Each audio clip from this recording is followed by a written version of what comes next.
I think in that case we can divide the benefits in direct and in indirect benefits. The direct benefits, of course, is that you avoid the release of, for example, nitrogen and phosphorus to water bodies that are responsible, for example, for the eutrophication both of fresh water and marine water, which can create algal blooms and many related problems. And the indirect benefits is, of course, if you are recovering these nutrients, you are getting a valuable resource that can be later on used to produce some, for example, bio-based fertilizers or chemical products that can have a market value.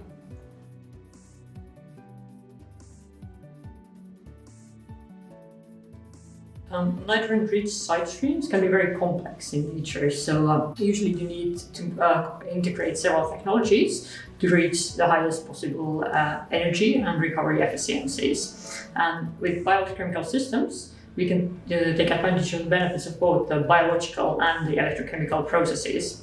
So the originality in bioelectrochemical treatment is that we can utilize the chemical energy stored in the biodegradable compounds of these side streams to produce electrical energy directly. And then, of course, that will decrease the external energy yield of the system and also at the same time to help to reach the discharge limits for the wastewaters.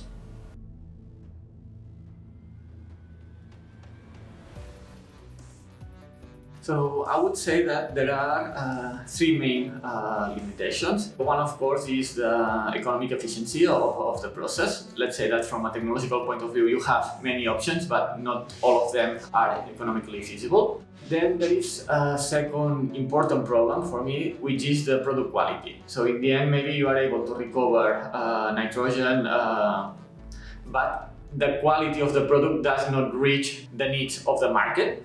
Sometimes, so this is something very important to focus. And the last problem for me is the regulation. Sometimes even you recover nutrients or other valuable resources with a good quality, the regulation does not allow you to market these products. So changing the regulations to benefit the bioeconomy, I think it's also very important. I completely agree with what you said. It still seems like that resource recovery development is still driven much more about the research point of view rather than from the industrial point of view, and that leads to the process where we have a product that is not necessarily the one that the market is needing at the moment.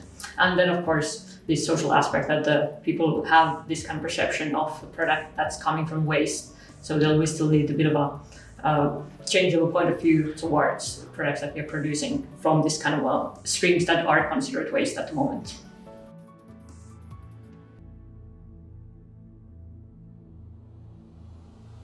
Currently, we're using a lot of resources for the removal of nutrients from the wastewaters as well as for the production of them. So it brings additional value to both to the people who are releasing the nutrients to wastewaters as well as for the companies who are producing the nutrients to have this kind of industrial symbiosis. And it's only about making the match between these companies so that we can find the ones that have compatible needs.